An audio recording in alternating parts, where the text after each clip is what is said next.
Welcome back.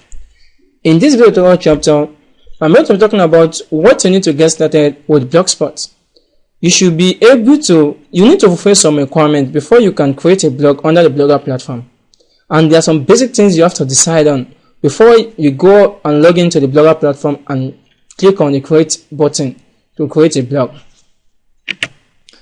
First, niche. When you hear the word niche, what it means is subject. You have to decide on the area you want to blog about. What did you want your blog to talk about? When people visit your blog, they should be able to decide what this blog is all about. Do you want to blog about sport? Want to talk about sport? Sport is a broad niche. You can also narrow down your niche. Okay, I only want to be talking about soccer. Then you create a blog. You will only be talking about soccer, talking about football, only soccer. So when people comes to your blog, they will know that this blog is only about soccer. You can decide that you're talking about table tennis. You can decide you want to be talking about maybe hockey. That is a narrow niche. In short, what I'm just trying to say is you have to decide on the area you want your blog to be talking about. So when people visit your blog, they will know that, okay, this blog is about sport. This blog is about entertainment. This blog is about health. This blog is about politics. You also need a Gmail account because we are creating our blog on the Blogger platform. And we told us that the Blogger platform is owned by Google. And before you can have access to any Google platform, Google will always ask you to log in with your Gmail. So it's the basic requirements you need before you can create a blog under the Blogger platform. Internet connection. You can't create a blog offline. You have to be connected to the internet before you can create a blog. A text editor. This text editor is what you use to edit code. It can be a Notepad++, it can be Micro Dreamweaver, it can be front page, any text editor, but it is optional.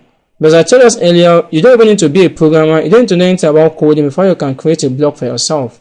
You need a web browser, because when we talk about the internet, you need a web browser to connect to the internet. You need 2 or 3 articles to publish on a blog. It doesn't make sense. Maybe you now create a blog, there's no article on it. You need to be ready. That's why I told us first thing you have to decide is the area you want to blog about.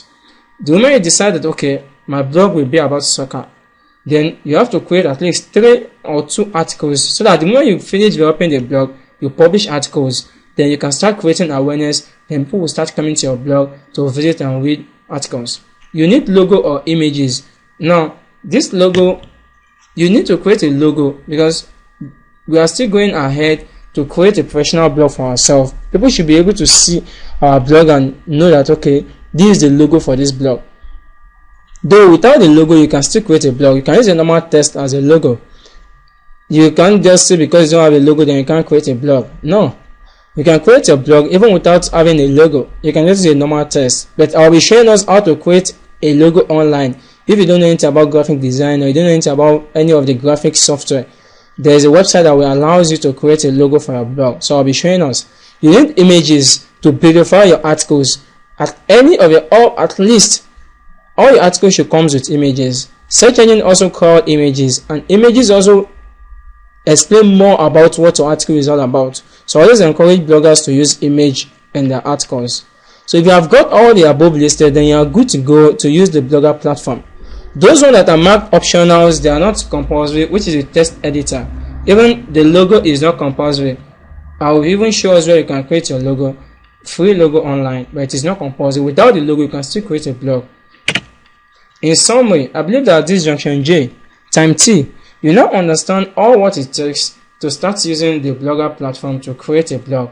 So in our next tutorial chapter, I'll be talking about web host and domain, but I'll be talking about them very briefly because you need not to know anything about web host or domain name before you create a Blogger blog. But I just want us to have a basic idea of what domain means and what web hosting means, because I want to make you a professional blogger, not just an ordinary blogger, not even just a only professional blogger, also a money-making blogger. So see you in the next video tutorial chapter where I will be talking about web host and domain name. Concentrate all your thoughts upon the work at hand. The sun rays do not burn until brought to a focus. That is a popular quote by Alexander Graham Bell, the inventor of telephone. So let's write down. See you in the next video tutorial where I'll be talking about web host and domain name. Bye.